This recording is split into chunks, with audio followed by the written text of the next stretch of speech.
Grey County. The opinions expressed in the following programs are those of the participants and do not necessarily reflect those of Rogers Cable or Rogers TV.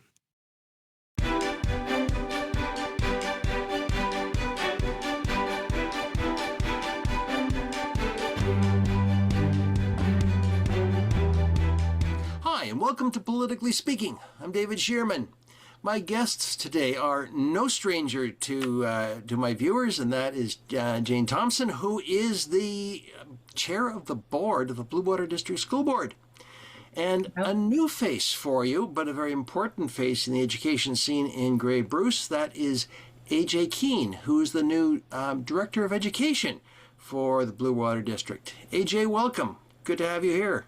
Thank you, David. Appreciate the invite and the opportunity to speak to your viewers. Yeah. Now, AJ, as a new person, just people will want to know, okay, who is this new guy on the block? It's a fair question. I'll give you the 90-second version, David. So I'm from small town, rural Ontario, just not Bruce or Grey County. I come from Essex County, spent the first 21, 22 years of my life there. That's Essex, Windsor area, southernmost county in the province. Very similar to Bruce and Grey, lots of agriculture, nestled between a Great Lake and another lake. So although Lake Erie is not exactly the same as Lake Huron or Georgian Bay, that's for sure. I then went to Thunder Bay, where I settled down, teacher's college there, had a family, and spent 29 years there with Lakehead Public Schools. As a teacher, principal, and a superintendent. And then life sometimes changes in the ways you don't expect. And I found myself in Ottawa as a superintendent of education, which was an incredibly different experience than anything I'd experienced, both from a personal living perspective, living in a big urban center of 1 million people, and working for a school board of 78,000 students, 150 plus schools. It was quite a change for me. And and then this opportunity came up. As much as I loved my time in Ottawa, I felt really, really positive vibes, for lack of a better word, from Bluewater District School Board in terms of what they were looking to accomplish, in terms of the small town Ontario feel, and all of the great strengths that come with it. And I was fortunate enough to be the lucky candidate, and I've been here for 4 months and have loved every minute of it. Well, that's good. At least you haven't called the movers. No, not at all. And I'm sure Jane is going, phew. But in all seriousness, if you came out of the Ottawa School Board, that's one of the school boards that is currently under trusteeship, and so you've had the experience of being in that challenging situation, obviously, but also you've got quite a depth of educational experience. What did you have any specialty in your teaching career? I was an intermediate teacher. I loved the older kids in elementary. Certainly when I was a principal, if I needed an uplifting experience, I'd pop down to kindergarten because you're a superhero in every 4-year-old's eyes. My background is science, but I developed a love for math over the years, and that led me to some really great opportunities. I actually wrote curriculum for the ministry 1 year. For mathematics, and I was a math lead as a supervisory officer in Thunder Bay. The Ottawa job was posted as a math lead, but when I arrived, the director, Pino Buffoni, gave me Safe Schools, which was very opposite of what math was, but it was probably the best thing he could have done for me in terms of my own personal experience. Being responsible for Safe Schools in a huge urban center was very eye-opening to me. So I do have a math background, but as a superintendent, I led K-12 program. So I'm really a curriculum person. I describe myself as that first and foremost. I would say that I'm skilled in operations, but I don't have the same passion for the operational side of things that I do for the academic side. Fortunately, here at Bluewater, we have a very well-balanced and great team led by a great group of trustees. And so I think we're well poised to manage all aspects of the board. Well, I think it goes without saying that our school boards are very much in the crosshairs of the provincial government. And if all you need to do is open the front page of your newspaper or listen to any media, and you discover that, oh, okay. I think before we went to air, you made a comment that every day there's something new that you just didn't know. Absolutely. Yeah. Yeah, and maybe I'll turn it over to Jane to comment about that a little bit. Certainly, she's right in the middle, in the thick of it, and living it more than directors are. But We will get to that. Trust me. okay, okay, That's because I just wanted to just round out a little bit of biography of you. And now I remember a person in HR in one of our hospitals saying that the first thing that they said to any new employees at the hospital was, "You will need two things when you move to Grey Bruce. Number one, get an excellent winter coat. yeah. Number two, get snow tires." Yeah, that's fair, David. Certainly, the one of the things as I was researching the position and I watched board meetings, and I saw I think it was in May, there was a board meeting talking about snow days and 28 snow days. Thunder Bay, most of my life there, very, very cold. Our problem was not snow days so much as it was 2.5, 3 weeks of indoor recesses where temperatures plummet to 25, 30 below and kids get pretty stir crazy. But I have definitely, I'm looking out my window right now, more snow than I got in all of last year in Ottawa for sure. So snow tires are absolutely a thing. And I know we're going to talk a little bit probably about inclement weather later on, but it is the reality of Bruce Grey counties. The sandwiching much of the territory between Georgian Bay and Lake Huron is weather is Canadians love to talk about the weather, but we must talk about it twice as much here in Bruce Grey. Hey, Jane, I think he's learning some things. Well, Jane, I want to segue into the events of the last of this fall. This is the first time we've had an opportunity to speak, but you've had a tough year as trustees. The board itself has had a very tough year. What with the events in Walkerton in June, and then now the events at JDSS in Hanover, losing 4 students.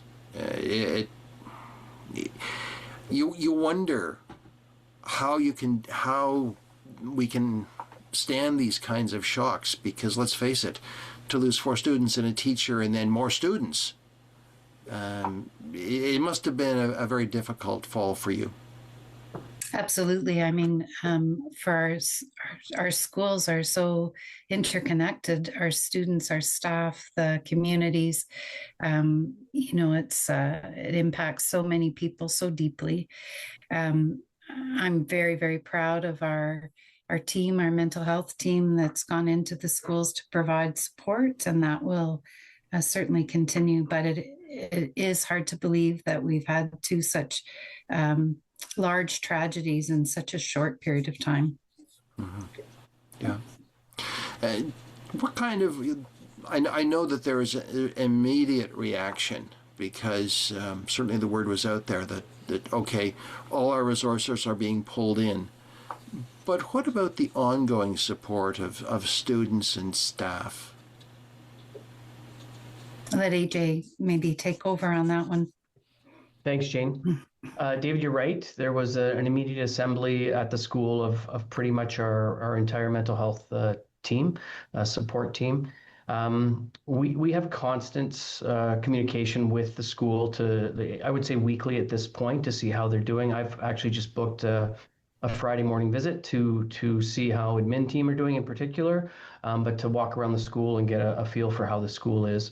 We've also heard from our student senators. So every school has a student senator, and we've had conversations. They come to all of our board meetings, and just last week, Jane and I met with them separately about our roles, but there was conversation about how the students are feeling and doing, and they're sometimes the best thermometer of how things are at the school. Every school has support through a mental health worker that is assigned to the school, and obviously they're paying closer attention to JDSS this fall. But as Jane indicated, the intricacies the interconnectedness is really something you can't really foresee. When I think somebody made a connection between some of the Walkerton victims and the JDSS victims as being in the same grade 8 class, several years ago. And so we had to check in at that school and that particular teacher. So I will say, having worked in in a very small school board and then a very large school board, our mental health support team is exceptional here at Bluewater. They really are.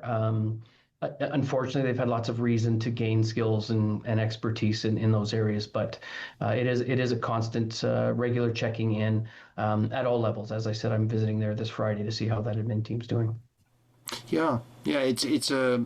You say that we are far closer than you can imagine. I mean, when the event happened, I was speaking to someone within a day or two, and they said, "Yeah, that was my son's girlfriend's brother," and that's like 2-3 degrees of separation at the most.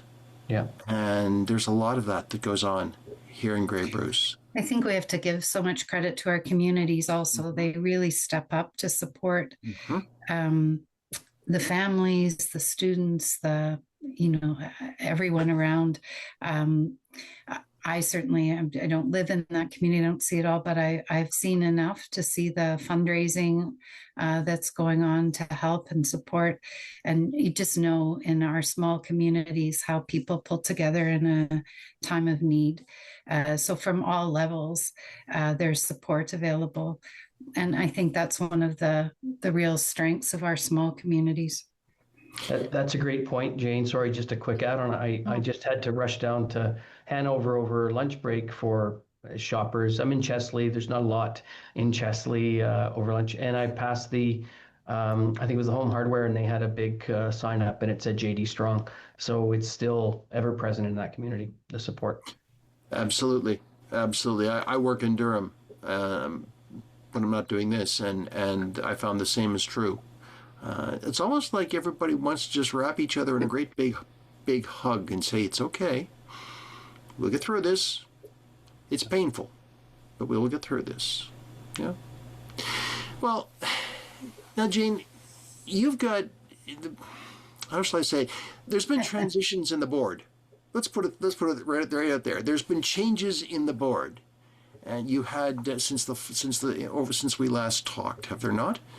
Have you not had? You've replaced trustees. No, just Trustee Kaikonen. Her seat was vacated in the winter. Trustee Long has not been at board meetings recently, but that's due to code of conduct sanctions that were imposed.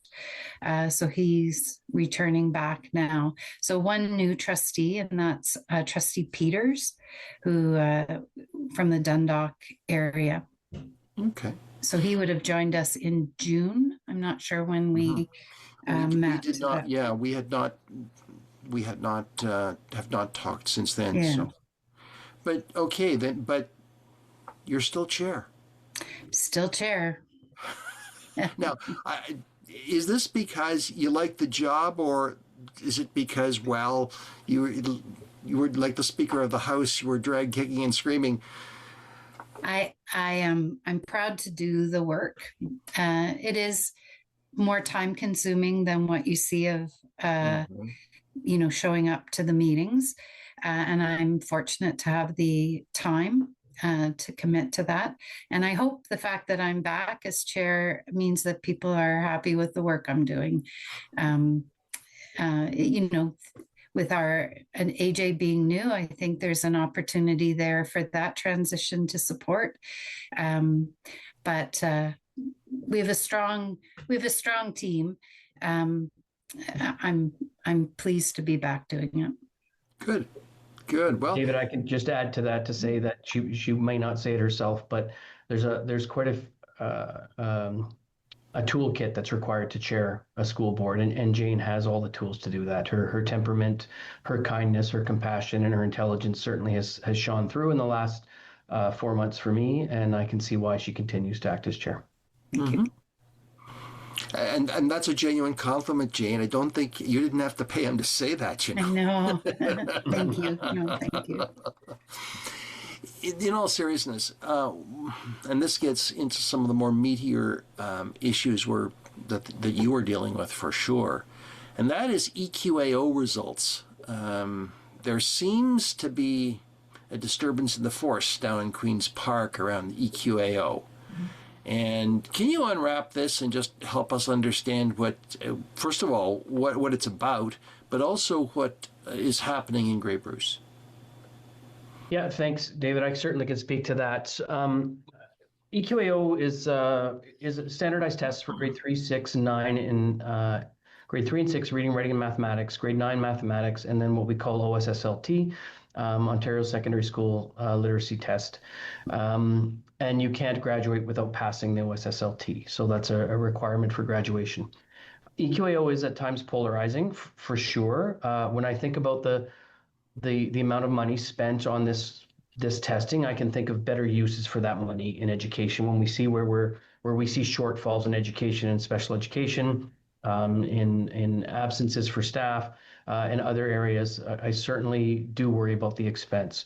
I can also tell you that over the last 2 decades, EQAO has really moved the academic agenda for Ontario in a way that probably could not have been achieved without it. And we're going back, 15, 20 years, where real investments in teacher training, real investments in resources, really propelled Ontario to the global lead in areas of reading, writing, and mathematics.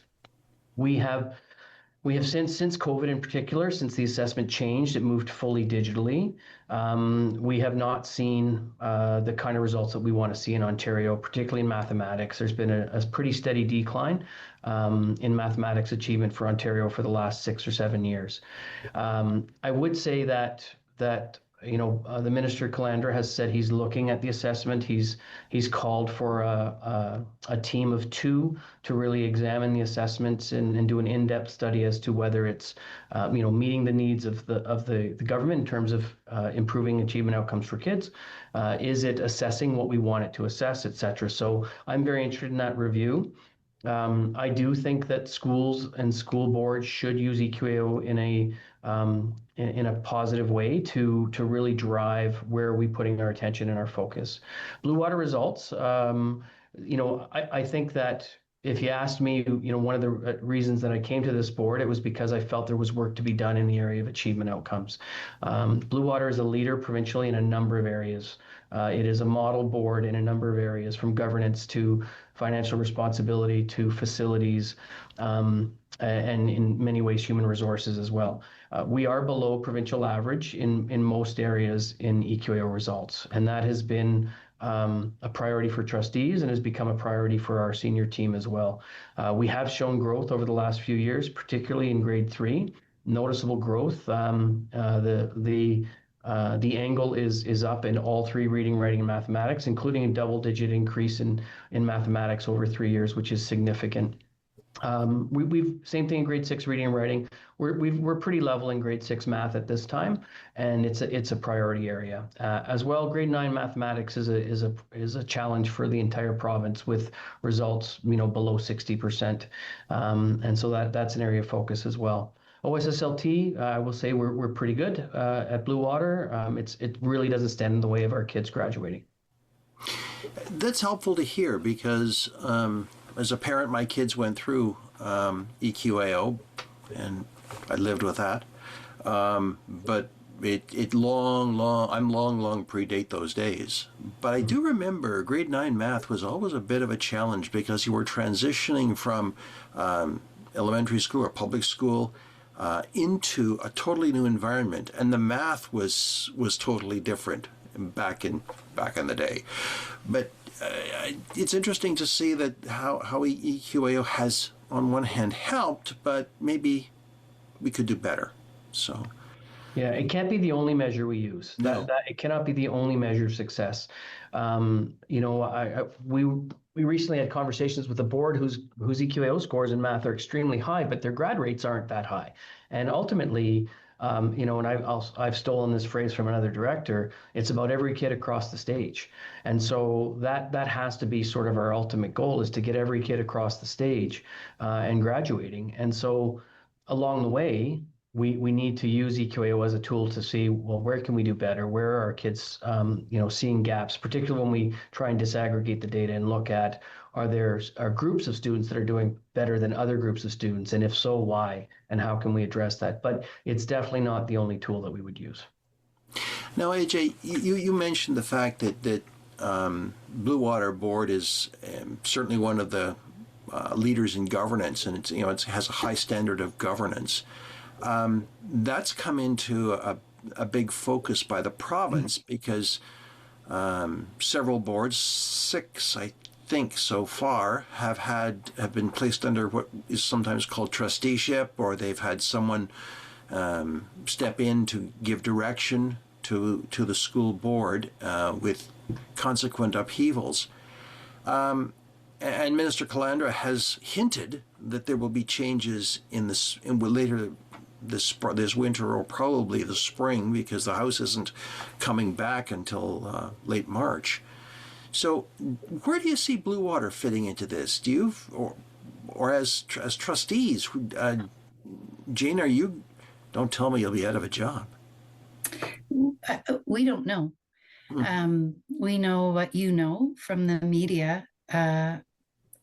So we don't know. It's unfortunate when the minister cites examples of certainly trustee misconduct, the trustees that took the trip to Italy, that isn't appropriate at all and should be dealt with. But to paint everyone with the same brush is frustrating. We certainly pride ourselves in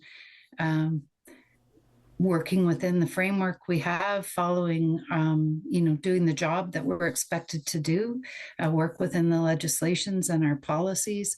And I'm not hearing that the minister is aware of the boards that are doing a good job with that. So he's saying that he thinks the model of being trustees, the governance model, is outdated. So I don't know what he has in mind. I don't know what the alternative looks like. So it has been a very unsettling year. Mm-hmm. Yeah, and it's curious. It's very curious. Obviously, something will have to be said before, or decided before, the end of the school year, because this is 2026 is an election year for municipalities. I would think it has to be before that, even when you think when people start to put their names forward.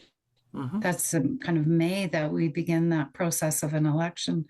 So yeah, it'll be interesting to see, and whether something will be said before legislature goes back in. Because of Bill 33, the minister has more powers. So what he would need to go back before Parliament to pass, I'm not sure. I worry very much for small communities like Grey and Bruce. It feels like the talk is to centralize decision making, and a one size fits all doesn't work for rural communities, small communities. So that worries me very much. Perhaps there's a different model of governance that can come in, but I don't know. Yeah, it will be interesting to see what happens. We know what happened with the healthcare system when it became, it was reduced to 14 healthcare bodies, and but we'll just have to wait and see, I guess. It must be anxious for students or for staff as well. AJ, okay, what do we do? Who are we accountable to? Yeah, it is very concerning. I think that, Minister Calandra has been very clear in his latest press conferences that he has not yet made a decision, but he's also been very, very clear that it would take a lot to sway him or convince him that English public school boards need trustees. That has been something he has stated for quite some time now, and he has held the accountability factor for some of these boards, both financially and for some decision making. He's held those up, but he has also stated that it really is about, in his mind, a more responsive form of governance that will not take the kinds of of time that some boards have seen from a decision-making perspective. I don't feel that. I haven't felt that here at Bluewater. We certainly don't fall into what I would consider the concerning category. But as Chair Thomson said, it's a waiting game. He's been clear that part of the reason for the delay has been to make sure that he gets the Catholic and French pieces right, because they could launch charter challenges on the new legislation, and he's looking to avoid that. Absolutely. That's one of the unwritten pieces for sure. Well, it will be interesting to see. Gee, we may have something more to talk about the next time you both come on. Well, and it's interesting to think that there might be trustees for some students and not others in the province, and then in the standardization of how the decisions are made, etc. It's puzzling to know how that would look. And whether the issues for the boards that have been taken over are because they're much larger in many cases, and that's a different issue than what a smaller board might face. But right now it feels like it will be a decision that is for all English public. Yeah. And how many school boards would be affected? Well, there's 72 school boards, 32 public school boards. And then the rest are Catholic, public Catholic, English Catholic, French public, and French Catholic. Right. And there's a couple of very small other ones. I think there's 7 boards in all, but there's a couple of sort of very, very small boards in there too. Yeah, James Bay Lowlands, Moosonee is the smallest, and they're sort of the 73rd board. But some of the northern boards are quite small as well. Yeah. It's from a policy perspective and from a governance perspective, it's absolutely fascinating to see what the theory will be underlying it. But the other thing too is that this province has had a long history of governance of its school systems by trustees. On one hand, the administration is clearly separate. That's historic, but so also has been the governance. And we're a long way from the days when a school would, the trustees would personally hire the teacher. But it's different. It's very different. Anyway, we have to take a break, so we will come back. We got a lot more to talk about. I'm David Shearman. This is Politically Speaking, and we'll be right back.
This program is brought to you by Rogers Xfinity, connecting you to more of what you love. Visit Rogers.com for more details.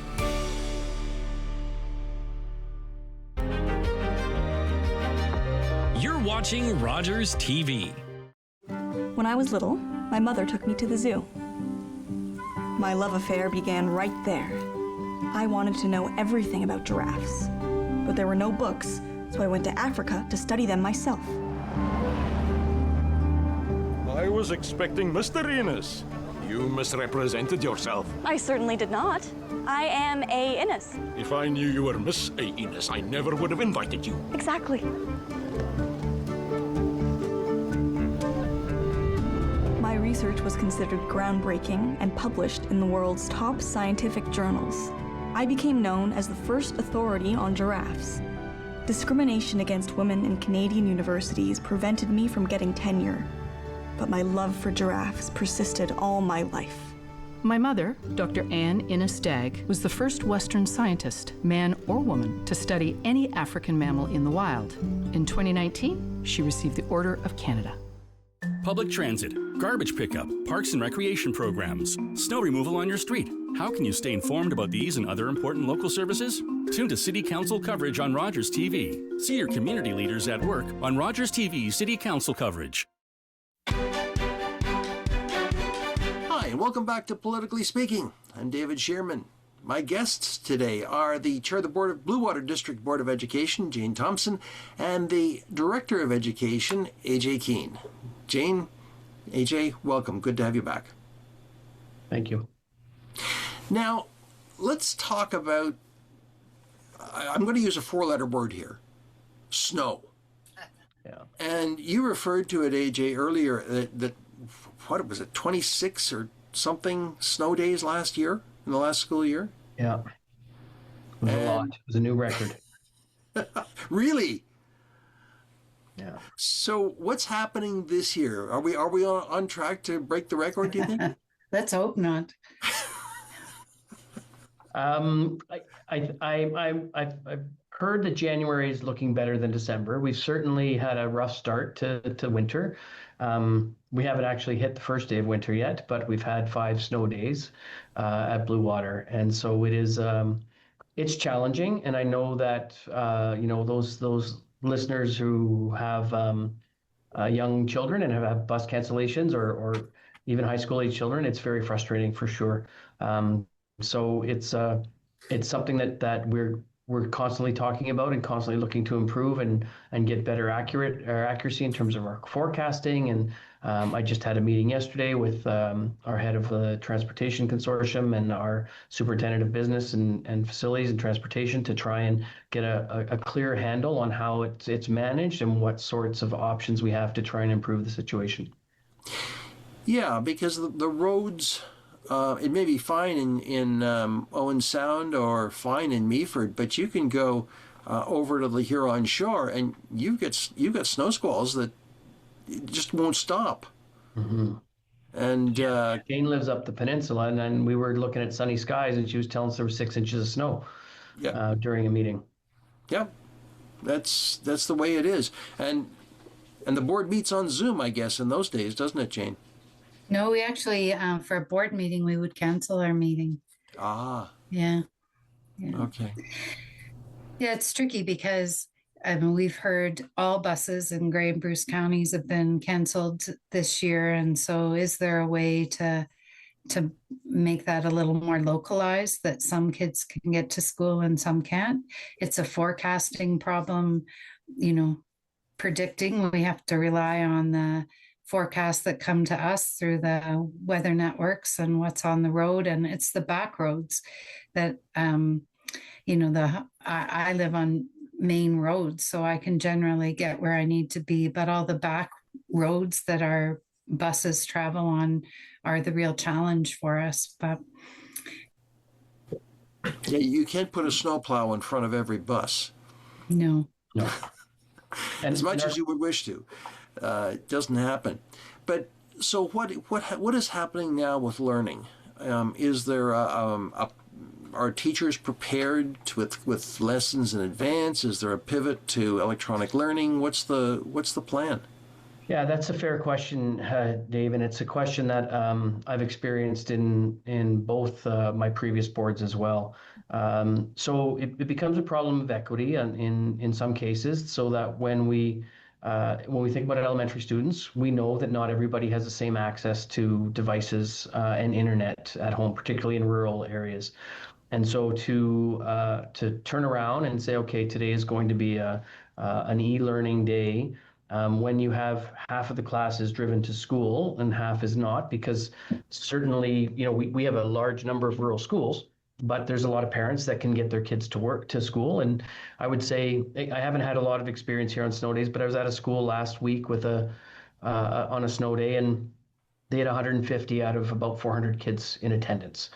Other schools in Owen Sound might see 80% of the kids show up, for example. So when you have those difference in numbers, we also have collective agreements with our staff, and so the idea of a hybrid model where you're teaching some kids in person and teaching other kids online is one that is, it doesn't sit well with our union groups, and for good reason. It's a very difficult thing to do, having come out of COVID and experiencing some of those hybrid models. So that poses a challenge. It's a little easier at secondary. We have one-to-one devices for our secondary students, and so we know that they have devices, and we have we utilize some of our applications and programs to provide students with work. I'll be honest, we need to be better at that for sure. That is an area that we are looking at as we think about inclement weather. What are our expectations of teachers and students on those inclement weather days, particularly at secondary, where we know that students do have access to devices, maybe not internet, so that also becomes a bit of the problem. So we're looking at it more closely this year in particular. But the learning, it's also difficult. There is a feeling, and I think there's probably been a historical culture of we don't want to introduce new learning on a snow day when you have 40% of your students there and 60% are not. And that's something we need to tackle head on, because parents aren't just dropping their students off to be babysat for the day. And that's not what we're about, but we have to find a way to ensure that the new learning is caught up for those kids that are unable to attend because they require the bus to get to school. Yeah, it's a challenge. And it sounds like the lessons from COVID are being incorporated into new practices. Yes, I would say that we did learn the hard way. And again, I was not here at that time, so I can't talk about how Bluewater managed the devices and synchronous and asynchronous learning. But my lessons they're well ingrained from my time at Lakehead during COVID, and I would say that again, the teacher groups, it's a struggle. It really is when you have one or two absences, you manage to catch those kids up. When you have 40-50% of your kids away, that becomes a more difficult thing to do. And if you have 4, 5, 6 of these days a year, we manage that. But when it's in the 20s, that's when you're talking about, a month's worth of learning. So parents have the right to ask how we're going to manage it. And it is an evolving problem because we have not seen the number of snow days that we saw last year. That's not the norm even for Bluewater. So we're hoping it was a one-off, and that December is that's going to be it for us, and we're going to see better weather on the horizon. But it is a problem that we will be tackling and talking about at length. Well, let me ask you another question. How do bus cancellations get made? I have no kids in school, so I don't really pay attention anymore.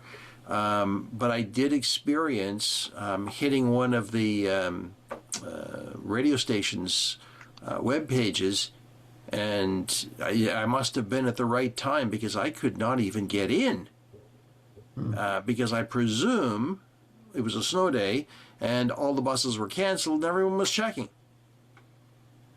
Is that who makes the decision?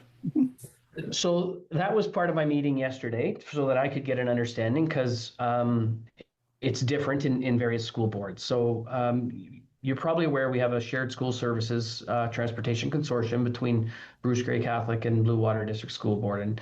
And so those shared services work with the 8 different bus operators operating in 14 or 17 different zones. And it is the bus operators who make the call. They have people on the ground in communities. They are in touch with road work maintenance folks from the municipalities and from the counties. And they get out and about. They get on a call, 5 o'clock, 5:45, 6 o'clock, and they make a decision about based also on the forecast. And they will say, we're either closing the whole zone or we're canceling this route and this route and this route. And if I'm being honest, that's one of the things I'd like to know more about. I believe that our operators want to run. They absolutely want to run. But we've had situations where the forecast hasn't come true. This is new for me, and it's new for everybody. The yellow squall, the yellow warning, for example. This weekend, I live just north of Owen Sound, and all weekend it was 30 to 40 centimeters of snow could come your way. I think we got 10 or 15.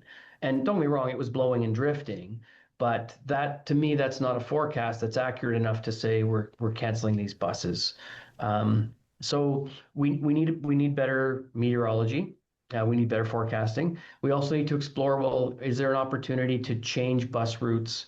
If the back roads, as Jane alluded to, the back roads are the problem, but could parents get their kids to the end of a back road and have a county road or a highway pickup? So those are the conversations we're having. And we also don't have the software. We currently don't have software that allows us for unique communication to say, everybody in these pickup sites will get a message to say there's no bus. We simply don't have that capacity with the software that the consortium uses. So a number of things to look at, but that's how it works. Is the consortium makes a decision, they notify the school boards based on their communications with roads operators. Yeah, and I know that the kids just hang on the radio or hang on the internet to figure out what snow day or not. But I also know that because where I live here in Owen Sound, the crossing guards are out there no matter what.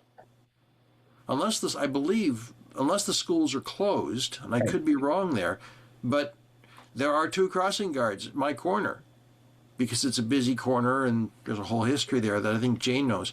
But, the crossing guards are there because kids can walk to school, and some do. Yeah, we don't close. It's rare to close a school and to close schools. We would have to have a significant weather event to close schools because we do know, we could have terrible weather from 7 till 9. Plows could get out. Parents might be able to get their kids to school after that, or there are walkers, etc. So schools do remain open. It's really just the buses that we address. I haven't experienced a significant weather event here that would close their schools. I have in Thunder Bay for sure, but it was a meter and a half of snow in a 24-hour period. I think one of the things that happens for us too with the school closure is if the road gets closed, Highway 6, for example, it's illegal to drive on a closed road, so our staff are not able to get in to the school. So, it's a combination of things when that happens. I can remember when our kids were little, it was really exciting to have a snow day. There was a point when it wasn't so exciting anymore. I think they were keen to be there, but last year certainly felt like it was over and above. And I guess now with the lessons learned from COVID, maybe there are opportunities to do things a little bit differently that we didn't have before, but it's always a process, to work that through and to get to what makes the most sense for everyone involved. Mm-hmm. Yeah. The one thing that will not change is the weather. Well, in the weather last year, the impact for our school board was extra dollars spent on clearing snow and keeping our facilities safe. And I'm sure that happened in our municipalities, and everyone was impacted by such an extreme winter last year. So we can all keep our fingers crossed it's not quite so bad. Yes, I've spoken to the director of works here in Owen Sound, and yeah, they haven't blown the budget yet, but we'll see. Let's move on to some of the things that are going on, and this is kind of for Jane, you and I, this is a circling back because there are new builds in the process, and enrollment is changing. So let's talk first about enrollment. What are the? If I'm hearing correctly, we got more kids in the school. Is that right? We do. I don't have the numbers in front of me, so maybe I can leave that one with AJ, but it's always exciting to have the growth happening in our school system. Mm-hmm. Yeah, thanks, Jane. Well, yes, Dave, we were like 5 years ago, we were sitting at about 16,500 students, and we're just shy of 19,000 this year. We have seen incredible growth, as you're probably aware, in the Dundalk area. as we see sort of that Highway 10 corridor, Brampton corridor moving for affordable housing and not a terrible commute. And so we've got a new build plan there. We're also seeing growth in Port Elgin area. We're seeing it in Kincardine. We're seeing it in Thornbury and Meaford, et cetera. So it's a good problem to have. I did hear from the ministry a couple of weeks ago that overall the province is going to see a decline in enrollment. Immigration is slowing down. Newcomers' numbers will be lower, and so the province is sort of preparing for fewer students in schools over the next 5 or 10 years.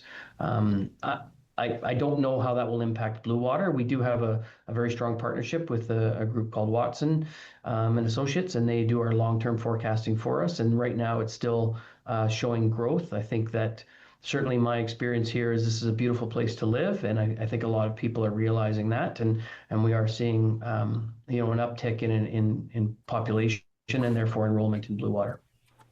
And if you look at our municipal planning, Owen Sound's got 4,000 housing units on the books alone, just Owen Sound, and you've got that there are other parts of Grey Bruce that are expected to increase in population. Dundalk, Southgate, Saugeen Shores, and so on and on and on. So, well, hey, maybe if there's declining enrollment in one part of the province, there may be just more money to spread around for the lower enrollment but expanding boards. Who knows? We can only hope. That would be nice. I think anecdotally, people have had the opportunity now to move from the city and, maybe to their vacation home or, with working remotely. There's seems to be a lot of people that have taken that opportunity and moved from the city to a more rural location. We benefit from that for sure.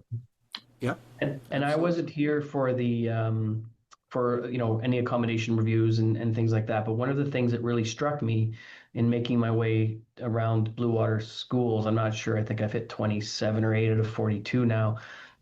We have great schools.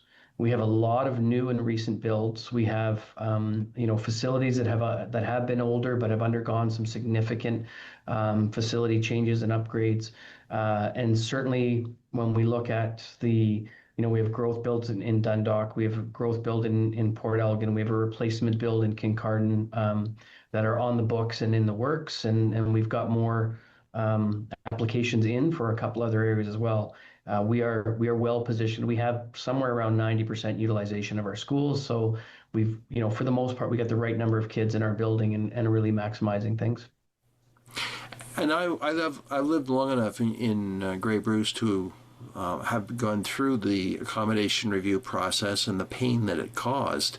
But at the same time, I think on the other side of it, it's fair to say that the pain may have allowed us to right-size our schools and to, I think of Strathcona here in Owen Sound, where my own kids graduated from, and they were the last grad class.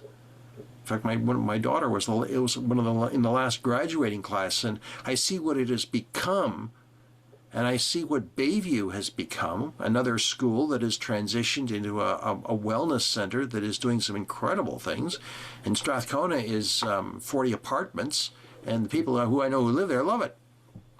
So there is this change that we may not see it in the moment, but can be salutary.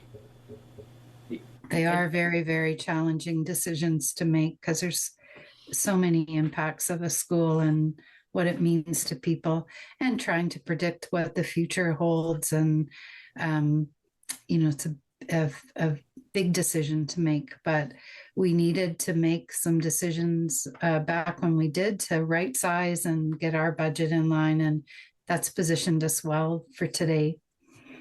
Yeah, and you talked about the boards under supervision earlier, David, and coming from Ottawa with 6,000 empty pupil spaces in elementary schools, that's a significant number that Ottawa is paying for utilities, and it's very hard to get through that process, and I applaud Jane and her team for managing to do that, because we feel very right sized currently at Bluewater for sure. Well, just don't ask Jane where the scars are. Yeah. I mean, some of that stuff was pretty brutal. It was pretty brutal. But let's go on to something a little more positive, and that is kindergarten. Registration for are we really doing intake for fall 2026 for kindergarten? We are. We started in October. We have a revamp of our kindergarten registration process. It's really moved web-based and online, as opposed to distributing paper packages. It allows for people to register whenever they really think about it, or if they move into the area, or if they've made a decision about a school, etc. They can go right online and connect. And there's still that personal connection. They have to come into the school, show documents, etc. And we've got lots planned in the spring in terms of our open houses and opportunities for families to see the kindergarten spaces. But it is really, it's a world where young families, much younger than the likes of us, are planning. For some, it's the first kid to come to school. They don't get news. They don't do things in the same way. This new generation of parents, they are very much driven by social media and web-based and digital tools. And so we're coming along for the ride and making sure that they have the easiest way to access the information they need. On a personal note, I have one of those kindergarten students that will be going to school in the fall. My granddaughter will be starting off, so I read and listen to that with a fresh set of ears with keen interest. So, I think the other thing as well is that I noticed. I happen to, as you know, Jane, I live very close to OSDSS. And I saw a notice on their signboard saying grade 8 parent orientation. I'm going, what? It's not even 2026 yet, and we're already talking about enrollment in the fall. My goodness! But that's the other transition that often has to happen for schools, and not to discount the arrival at kindergarten, but the transition into high school is also equally significant. Yeah, secondary programming is so difficult to get right and in order to fund sections. So having option sheets completed and filled out by February is pivotal. So you're going to see those signs saying, get to know what grade 9 is all about. It's easier. I'm sure you're aware, David. We have 9 secondary schools and only one is a 9 to 12 building at this point, with the movement of the 7/8s from High Point in Dundalk up to Grey Highlands. So the transition for those schools is certainly easier. But there's still kids coming, from K-8 buildings into the grade 9 portion of high school. So we definitely have to make sure that orientation is important so kids feel comfortable and ready to start their secondary career. Mm-hmm. Because I'm thinking back to my own, back in the dark ages, the transition, you moved from a very close-knit school environment to usually a massive environment where you were simply a number. You might have some friends, but you probably didn't because they were off in other parts of the building. So it's quite a transition. For our small schools, though, there's also the need to make that transition exciting for our students, because there are new freedoms that they have to be able to go. But it's a transition for all of our students, and we want them to appreciate what they gain in that, and the opportunities that will be there for them in grade 9 to 12. So, absolutely. And once you get over the shock, it really is quite a lot of, as I recall, quite a lot of fun. We have great sized schools, David, like from a secondary perspective. OSDS obviously has some bigger numbers and Grey Highlands as well. But, I went to an elementary school with I had the same. My sister was a year older than me. My brother was 5 years younger. They had the same teachers. Like there was one grade one class, one grade two class. Like it was, we all had the same teacher. You knew exactly who you were going to have because people didn't move. And then I went into a rural, town high school of 1,100 kids, and that was a very different experience for me. Ottawa, I supervised a school of 2,700 kids in grade 7 to 12. The principal just knew faces. Like you just don't have that. So the rural Ontario really provides you those, even though it's a transition, as Jane indicated, there's a lot of things we have to transition. It is comforting for a lot of students knowing that, you're one of 400 kids in the high school, and so there's 100 kids in your grade that you know pretty well. So it is really it is more difficult in the bigger schools, but it's great to be able to attend a smaller high school. There's challenges associated with getting sections and providing kids the courses they want, but it's a really positive experience for our kids. Sure, it's an exciting time. It's an exciting time. Well, I have to say that Jamie Pettit provided me with all kinds of things, about student forums. And it sounds like these, and we've talked about this in the past, Jane. These are great opportunities for students to connect with each other and engage in learning that is not necessarily classroom based. Absolutely. It's a win-win for all of us. It's an opportunity for our students to meet students from other schools in the board, generally around something that is more personalized for their interests. There's learning for the students, but maybe as importantly, there's learning for the board that comes from the students back to staff, and their voice matters very much to us. So it's an opportunity in these forums for us to be able to provide them some learning, but as I say, for their voice to come back and help us shape what's happening. Yeah, I happened to be at the board office last spring when there was one of these events going on, and what impressed me is that obviously the kids were from different schools, but they were all working together, and the teachers were kind of giving guidance to the learning and keeping it moving, and it was quite honestly quite remarkable to watch. And I was just standing outside, oh, this is kind of cool. Again, it's one of our things with smaller schools. You may not have somebody in your school that speaks your native language or has the same interests as you or something. So when you have an opportunity to meet students from other parts of the board, you may end up with a friend that you would never have had the opportunity to meet otherwise. So there certainly is that. Yeah. It builds bridges across the outside of the school, and that's so critical. So critical. It's one thing to know everybody in your school, but hey, I've got friends elsewhere. Mm-hmm. I hate to say it, but we've come to the end of our time. AJ, a pleasure to meet you, and look forward to further conversations. Jane, it's always good to talk to you, and best wishes for the season for both of you, and I'm sure we'll talk again. And friends, oh yes, we'll be back. We'll talk again. I'm David Shearman. We'll see you.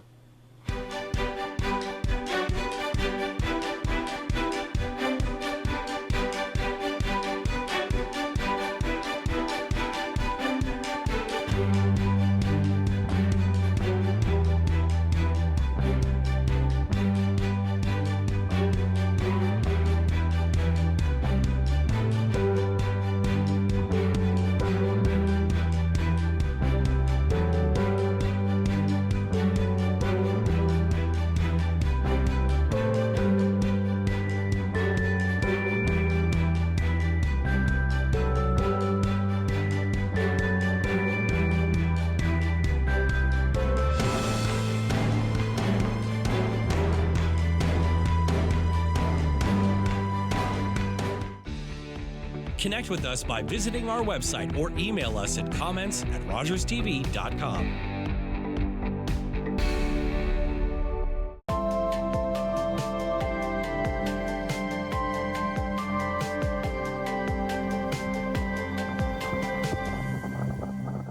you're watching an interesting local show on Rogers TV and you want to know more. That's when you head to rogerstv.com. Our website provides more information about our programs, our hosts, our schedule, and about how you too can get involved with Rogers TV. Visit us online at rogerstv.com. Are you a passionate content creator ready to expand your audience reach? Do you have unique stories, captivating hobbies, or special interests that deserve